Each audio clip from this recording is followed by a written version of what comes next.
Salut YouTube, c'est Eric. Dans cette nouvelle vidéo, je vais vous parler de ma plus longue sortie en course à pied de ma vie.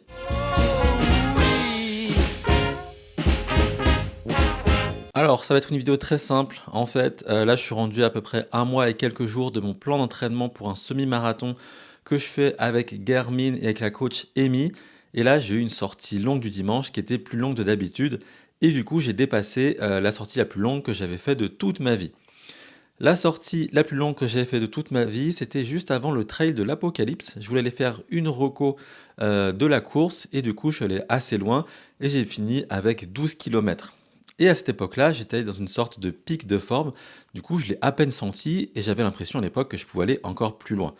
Cette fois-ci, j'ai fait cette course, du coup, qui a duré, 13 kilomètres, je crois, et 1 heure et demie. Plus au début de mon entraînement, parce que là, comme j'ai dit, je suis rendu à un mois sur, un entraînement qui va durer à peu près 5 ou 6 mois, je crois, et c'était très, très différent. Alors déjà, pour tout vous dire, j'ai un peu appréhendé avant d'y aller parce que, les derniers 9 kilomètres que j'ai fait, je crois que c'est la semaine dernière ou il y a 15 jours, vers la fin, j'avais eu un peu mal aux jambes et donc j'appréhendais surtout par rapport à ça. En termes de cardio, je trouve que ça pose à peu près aucun problème de courir longtemps, surtout quand on court en endurance fondamentale ou pas loin. Mais je pensais plus au niveau de mes articulations et particulièrement de ma jambe droite. Mais en même temps, je voulais pas trop y penser pour pas me porter la poisse. Du coup, j'ai fait 13 kilomètres. Pour le chemin que j'ai choisi, le parcours, en gros, j'ai essayé d'avoir des trucs le plus plat possible. Même si au final, je me suis retrouvé à devoir monter des marches et en descendre, ce qui n'est pas forcément bon pour les articulations, surtout quand elles sont fatiguées. Et d'ailleurs, à la moitié du chemin, j'ai dû monter des marches et j'étais pas concentré et je me suis rétamé sur la première marche parce que je l'ai raté. Donc, comme je vous l'ai dit, d'un point de vue respiration, tout était très bien. Mais d'un point de vue jambes, cette fois-ci, sur les 13 kilomètres et sur cette 1 heure et 33 minutes, en vrai, ça s'est assez bien passé. Vers 8 kilomètres, j'ai cru que ma jambe droite allait me lâcher, mais finalement, ça a tenu. Donc ça montre que je me suis bien entraîné pendant un mois et que le corps est prêt à encaisser ce genre d'effort. J'étais assez content de moi. Mentalement, en fait, ma tactique pour courir aussi longtemps. Ah oui, non, je fais une petite pause. Je précise que je cours 13 kilomètres et que pour moi, c'est la course la plus longue de ma vie, même si je sais qu'il y a des gens qui ont couru des semis, des marathons, des ultras, hein. Mais comme je dis à chaque fois dans les vidéos, chacun son rythme, chacun son niveau, chacun ses envies surtout. Ça sert à rien de courir des tonnes de kilomètres si on n'a pas envie. Et bref, donc pour moi, 13 kilomètres, c'est juste énorme. Et en gros, la tactique que j'ai eue pour pouvoir aller jusqu'au bout de ces 13 kilomètres, même s'il n'était pas du tout question d'arrêter, c'est en fait de faire une sorte de boucle. C'est-à-dire que j'allais jusqu'en gros 7 kilomètres et je revenais. Et le truc, c'est que quand tu es rendu à 7 kilomètres de chez toi, tu peux pas dire bon bah je laisse tomber, j'arrête, j'en ai marre. Non, il faut rentrer. Et du coup, une fois qu'on l'a en tête, il n'y a pas un moment où je me suis dit bah je vais abandonner, ça m'embête et tout. Donc ça m'aide vachement, je trouve, à tenir. Au-delà de ça, je me dis aussi que si jamais je suis pas capable à ce niveau de l'entraînement de faire 13 kilomètres, c'est-à-dire que je suis vachement en retard et que c'est foutu. Donc là, je me suis prouvé en réussissant ça tranquillement que c'était pas le cas et que je suis sur les bonnes bases. Et d'ailleurs, ce qui est bien avec l'entraînement Garmin, pour ceux qui ne le savent pas et qui l'ont jamais essayé, c'est qu'on a une espèce de jauge qui vous dit à quel point vous allez réussir à atteindre votre objectif, l'objectif que vous êtes fixé au début de l'entraînement ou pas. Et là, je suis à la limite entre le vert, je crois, et le violet, ce qui veut dire que ça signifie que c'est vraiment très très bien. Donc je suis content et en effet, ça correspond à ce que j'ai fait, à la sortie que j'ai faite de 13 kilomètres. Parce que en gros, ce qui s'est passé, c'est que j'ai pu la faire sans problème. Franchement, j'ai pas souffert du tout pendant les 13 kilomètres. Si j'avais dû faire mon semi-marathon, hier, enfin quand j'ai fait ma course, je pense que j'aurais pu aller au bout, mais j'aurais fini dans un sale état.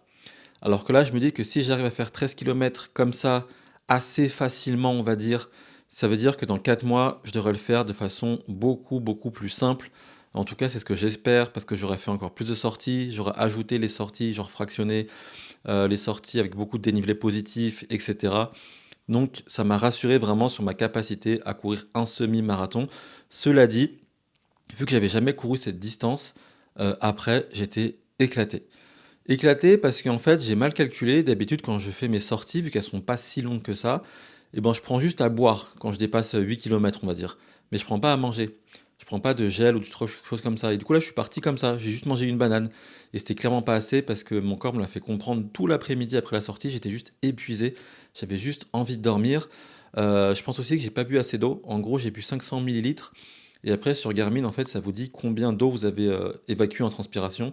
Et ça me disait que j'avais évacué 1,5 litre. Donc là aussi j'ai fait une erreur, donc maintenant je saurais qu'il faut prendre plus d'eau quand je dépasse les 10-11 kilomètres. Surtout que là, j'ai eu la chance parce que il faisait un temps de mois de mars, c'est-à-dire qu'il faisait pas si chaud, il faisait en gros 8 degrés. Mais je fais la même chose quand il fait 25 degrés dehors, je pense que c'est pas la même chose et là, va falloir manger des gels ou alors des compotes, un truc comme ça et surtout prendre une boisson à base d'électrolytes pour, régénérer, je crois que c'est les sels minéraux, des trucs comme ça. Là, je pense que c'est l'erreur que j'ai faite. J'y suis parti trop à la légère. Je m'en suis bien sorti, même si mon corps me l'a fait comprendre et me l'a fait payer tout l'après-midi où j'étais épuisé. Mais là, on est le lendemain parce que j'ai couru hier et en vrai, ça va déjà mieux. Je suis prêt à repartir. De toute façon, j'ai déjà une sortie, demain. Mais voilà, c'est mon expérience sur ma première sortie aussi longue de 13 kilomètres et vraiment je pense que pour moi le plus important, c'est vraiment de courir régulièrement. Parce que plus on court régulièrement, plus on habitue son corps à l'effort et ça permet de tout encaisser plus facilement. Et c'est pour ça, je pense qu'il faut faire des plans d'entraînement, sur une longue durée. Donc, minimum 2 mois je dirais, c'est qu'en fait quand vous arrivez le jour de la course normalement, et ben, ça passe sans problème. Il y a pas de défaillance normalement ou quoi.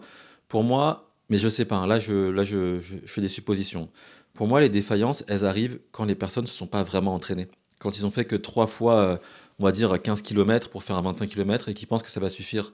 En fait, c'est un travail de plus long terme. Le corps, il est capable de s'adapter à tout si on lui permet de s'adapter. C'est-à-dire que là, quand on fait un entraînement sur 4-5 mois, je pense qu'il y a aucun souci et en effet, quand je vois tous les retours sur les entraînements Garmin Coach pour les semi-marathons, tout le monde dit qu'ils sont satisfaits et qu'il y a aucun problème. D'ailleurs, c'est pour ça que j'ai choisi Garmin Coach, c'est qu'a priori, il doit y avoir aucun souci pour réussir et pour s'en sortir.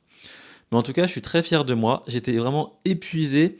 L'épuisement, il m'a rappelé en fait, ce q l'état dans lequel j'étais après avoir fait le rappel du vaccin Covid là. J'étais, vous savez, tu es abattu, tu sais pas trop ce qui se passe, tu sais plus trop où tu es. C'est et je me sens un peu comme ça. Je sentais que j'avais besoin de vitamines, ce genre de choses. Donc c'est ce que j'ai fait, hein. L'après-midi quand j'ai compris que j'étais Flagada, j'ai pris des vitamines, j'ai pris de la vitamine C, j'ai mangé des fruits et cetera et du coup c'est passé après une bonne nuit de sommeil. Je me suis couché beaucoup plus tôt que d'habitude aussi. Voilà, mais en tout cas je suis content. Je trouve que c'est une bonne pierre. Encore une fois, on construit, un mur et pierre par pierre, je vais réussir à faire en sorte que le 29 juin, quand je vais me mettre sur la ligne de départ de mon semi-marathon, que j'ai absolument aucun doute, de ma réussite. C'est vraiment le but. Le but, c'est vraiment de penser à rien d'autre, sachant que, en fait, je vais être absolument sûr de réussir parce que je vais aussi filmer avec ma GoPro pendant la course et pour filmer, en fait, même quand je filme là mes entraînements et cetera sur cette chaîne YouTube, il faut être à l'aise. Si on n'est pas à l'aise, en fait, et qu'on a du mal avec son souffle, qu'on a mal à ses jambes et cetera ou qu'on ne sait pas quand manger et ben, on peut pas filmer. En fait, filmer, c'est un peu comme parler en voiture ou écouter de la musique. Rappelez-vous quand vous avez passé votre permis, au début, quand on passe le permis, on est attentif à tout. On a peur de pas réussir à passer les vitesses, on a peur du démarrage en côte, on a peur de s'insérer sur l'autoroute et cetera et avec l'expérience et ben, on peut tout faire. On peut, écouter la radio, on peut changer la radio, on peut parler avec ses passagers et cetera et ben, là, c'est un peu pareil pour filmer un vlog de course à pied en courant. Il faut avoir maîtrisé tout le reste, son allure, la façon de manger, boire et cetera et après on peut filmer et faire une vidéo de bonne qualité pour les personnes qui vont la regarder. Enfin bref, tout ça pour dire que je suis fier de moi.